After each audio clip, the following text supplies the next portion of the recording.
Welcome, theater addicts. My name is Raya Jean, and I am standing outside the Studio 16 Theater on West 7th, about to review C-, a play written and performed by Eric Jaffe and put on by SPNP Tech.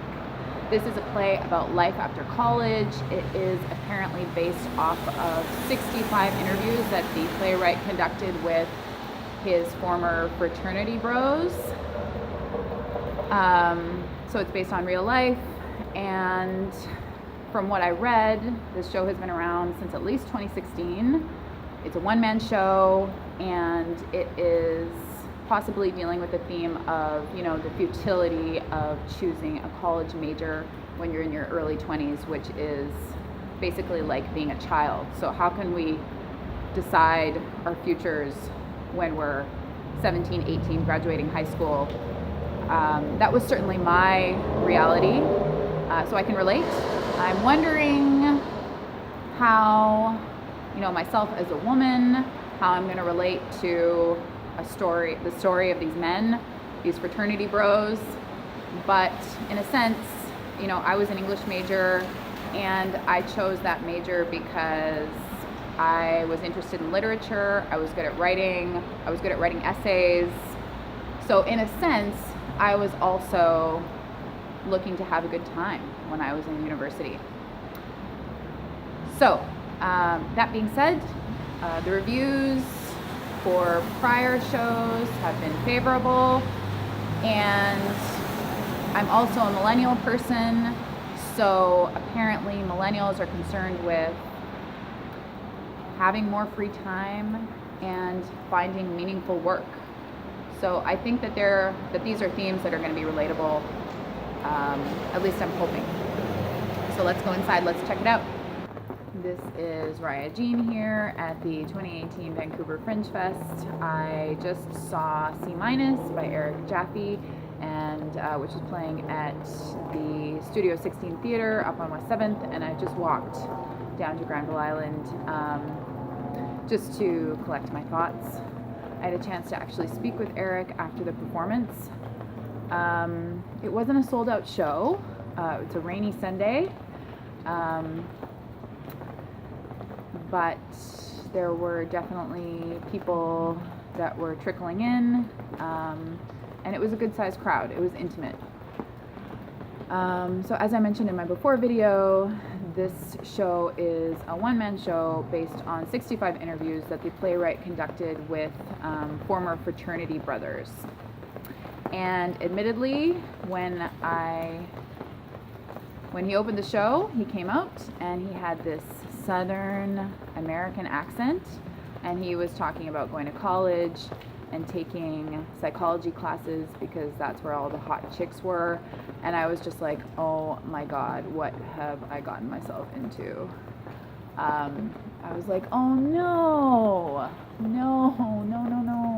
And it felt inappropriate because one of my concerns was, how am I, a millennial woman, going to find something relatable here?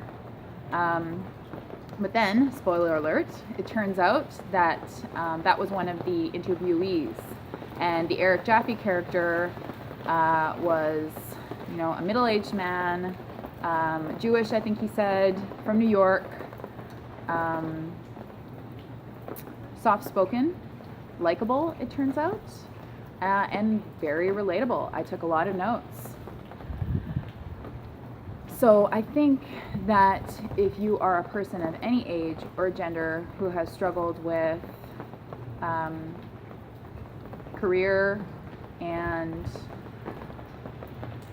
what to do after university, I think that's most of it, or at least most of us, or at least it should be. One of the interviewees, so he does all the characters. One of the interviewees was talking about wanting to be a rock star, and then he majors in film and TV because they don't have,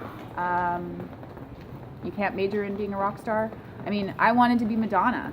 I probably still do.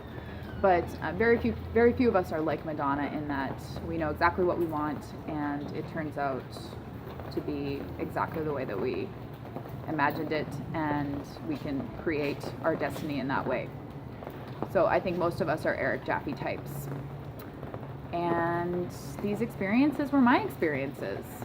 You know, I remember being 17 years old, sitting there with the guidance counselor, and she was asking me what I wanted to major in university, and there was a college track and there was a university track. And I was a university track kid because I was in academic courses and I got good grades. And I said psychology, and I don't even know why I said psychology. I didn't know much about the field at all. I think I thought similar to one of the interviewees that I could sit there and listen to people talk about their problems all day. I was an empath. I think I knew that even then.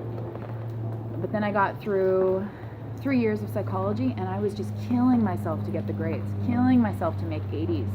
You know, I would study for weeks because, you know, I was a good writer, but in these psychology classes, they were big lecture style classes, and it was all test taking, and I was a horrible test taker. And so I would study for weeks, you know, not having any fun. And I think by year 3, I was like, you know, I'm ready to have some fun.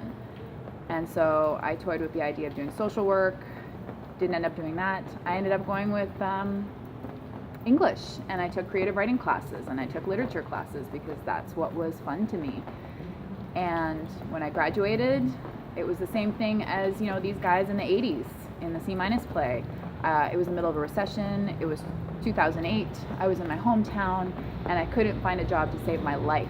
I searched and searched for 8 months, which of course felt like a lifetime at that time, and I thought I was a total failure.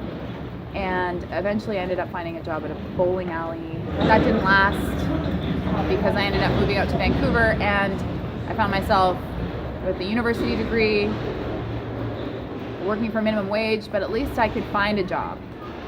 And I did front desk reception, I did sales, you know, in the play he talks about these multi-level marketing schemes. I did it all. I did telemarketing, and the play is funny, but I think more than funny, it's heartfelt, it's genuine, it's heartbreaking. It's absolutely heartbreaking. So I think regardless of your age or your gender, go to the play if you can, give it a shot, and I think you'll find some grains of truth. This is Raya Jean signing off at the 2018 Vancouver Fringe Fest.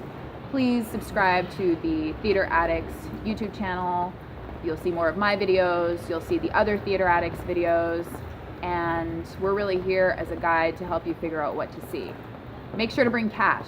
Bring cash if you haven't bought your passes already to these shows, okay? Because at least on Granville Island, you'll end up going and trying to find an ATM, and it's going to be really frustrating. And they're going to charge you $3. So bring cash. Okay, bye.